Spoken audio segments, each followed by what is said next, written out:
नमस्ते भाइयों, क्या हाल चाल है आप सबके। और आप सबको गुड मॉर्निंग। आज अपन बात करते हैं दो वैकेंसी की, अलग अलग डिपार्टमेंट में। एक यूपी गवर्नमेंट में, एक केरल में। तो दोनों अलग अलग वैकेंसी है, तो इसकी बात कर लेते हैं। ये आईआईटी में लिख लिए, कानपुर में यूपी में, और केरल में हाई कोर्ट में लिख लिए। तो वैकेंसी की बात कर लेते हैं। लास्ट डेट ही बता दूंगा, लास्ट डेट नजदीक है थोड़ी, तो वीडियो ढंग से देख लेना। यूपी में आपको बाय पोस्ट करना पड़ेगा, तो मैं एड्रेस भी बता दूंगा। तो स्किप करके देखोगे तो कुछ छूट जाएगा, तो आपका ही लॉस है। कमेंट में देख नहीं पाता, कुछ लोग कमेंट करते हैं। फिर भी आपके कोई डाउट होता है तो इंस्टाग्राम आईडी आ रही है, मुझे फॉलो कर सकते हो। साइड में इंस्टाग्राम आईडी है, मुझे फॉलो कर लेना, मैसेज कर देना, मुझे जैसे समय मिलेगा रिप्लाई कर दूंगा। सबसे पहले यूपी वाली वैकेंसी की बात कर लेते हैं। ये Indian Institute of Technology Kanpur में advertisement cell for differently able person CDAP के लिए है। 9/4/2024, 19/4/2024 का है। ये डेट याद रखना इंपॉर्टेंट है, बताऊंगा। प्रोजेक्ट असिस्टेंट की है एक पोस्ट है, और CDAP डिपार्टमेंट में है। Graduation BSc BA BCom BBA BCA LLB वाले भी फॉर्म फिल कर सकते हैं। सैलरी 27,000 के आसपास रहेगी, और 1 साल का एक्सपीरियंस होना चाहिए। Knowledge of office automation, hands on experience in MS office, good communication skill, team work, relevant experience होना चाहिए 1 साल का। तो अप्लाई कर सकते हो आप। जॉब प्रोफाइल क्या रहेगी? Facilitation, form filling, screening, preparation, relevant document, assist DAP student, interact with teaching lab, assist maintain the inventory CDAP assist, और follow up call visit with in outside campus, telephone response, maintain vendor payment, miscellaneous work by assigned by PIA PL। थोड़ा धुंधला है ये photo, तो PIA PL है, देख लेना। मतलब ये इसका काम है, जॉब डिस्क्रिप्शन है। और देखो, कॉन्ट्रेक्चुअल बेसिस पे है ये, 1 साल के लिए।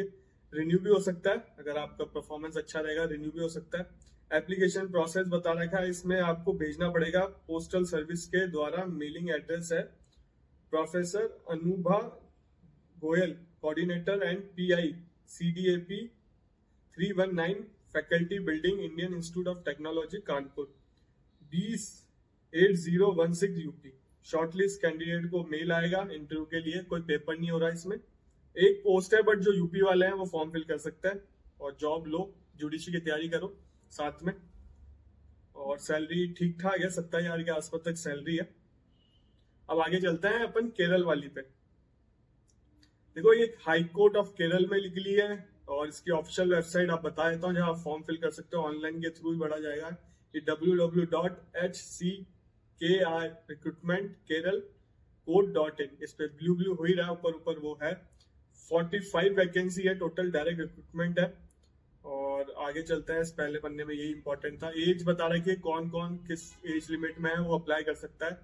1988 से 2006 के बीच में जो बॉर्न हुए वो अप्लाई कर सकते हैं। शेड्यूल कास्ट, शेड्यूल ट्राइब हो कैंडिडेट, वो कर सकते हैं।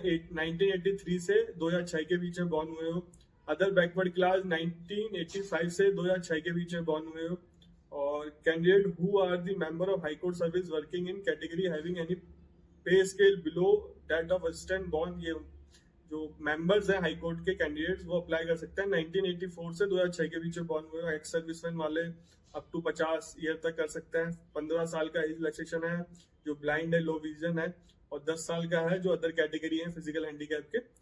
और एज लिमिट शैल एक्स, मतलब no case upper age limit shall exceed 50 year, इसमें ये लिखा हुआ है। एज रिलैक्सेशन है अप टू 5 ईयर विडोज को, subject to condition that no upper age limit shall exceed 50 year, ये भी लिखा हुआ है। और क्वालिफिकेशन बता रखी है 50% होनी चाहिए आपकी बैचलर, मतलब बैचलर डिग्री विद 50%। लॉ वाले भी कर सकते हैं, लॉ की डिग्री हो वो भी अप्लाई कर सकते हैं इसमें।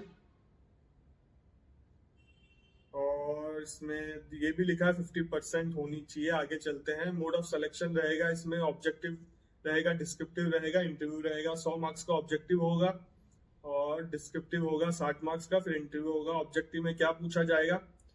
नेगेटिव मार्किंग भी है, 1/4 1 मार्क्स का क्वेश्चन होगा। जनरल इंग्लिश का होगा 50 मार्क्स, जनरल नॉलेज का 40 में Indian Kerala constitution of India, general science, information technology, current affair पूछा जाएगा।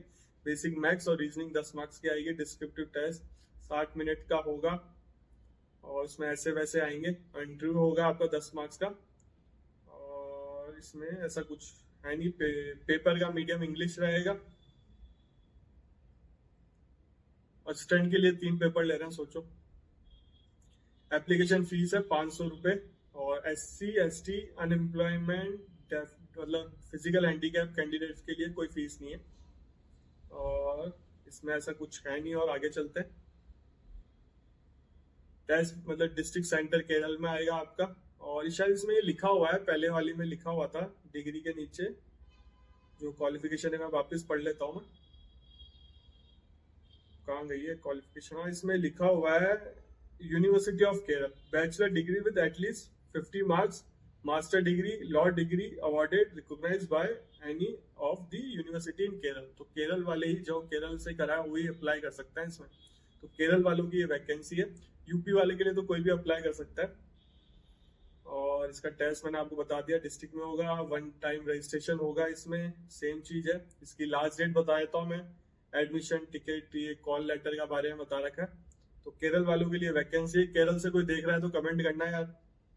और देखो इसमें है डेट ऑफ कमेंसमेंट है फिलिंग 3/4/2024 है, लास्ट डेट है 2/5/2024, ठीक है। तो ये है 2 वैकेंसी बताइए, एक यूपी में, केरल में। केरल वाले ही जो केरल यूनिवर्सिटी से पास आउट है वही अप्लाई कर सकते हैं, यूपी वाले कोई भी अप्लाई कर सकते हैं। यूपी में 1 वैकेंसी है बट कॉन्ट्रेक्चुअल बेसिस पे है, और ये केरल वाली परमानेंट की है। तो इसमें लिखा हुआ है, देखो ये ऐसा राजस्थान में नहीं होता। राजस्थान में ऐसी कोई वैकेंसी नहीं आती कि राजस्थान यूनिवर्सिटी से पास आउट हुए तो आप अप्लाई कर सकते हो। तो ऐसी एक राजस्थान काफी अच्छा स्टेट है। राजस्थान में जुडिशरी में ही मिनिमम मार्क्स नहीं कर रखा है इंटरव्यू में, नहीं तो हर स्टेट में मिनिमम मार्क्स है। और काफी अदर स्टेट के बच्चों को सिलेक्शन में दिक्कत होती है, क्योंकि मिनिमम मार्क्स बहुत इंपॉर्टेंट रोल प्ले करते हैं। अगर आपके अच्छे नंबर आए हो रिटर्न में कितने भी, अगर मिनिमम मार्क्स नहीं लेके आ पा रहे, आप एक भी सब्जेक्ट में क्वालिफाई नहीं कर पा रहे, तो आप पास नहीं हो पाते। अगर इंटरव्यू में कोई क्वालिफाइंग मार्क्स नहीं कर रखे राजस्थान जुडिशरी में, तो ये सारी चीजें रहती है। अब देखो इसमें केरल यूनिवर्सिटी लिख दिया, तो इंग्लिश में पेपर हो रहा है, लैंग्वेज का कोई पेपर नहीं हो रहा केरल का। हाईकोर्ट में वैसे इंग्लिश में काम होता है।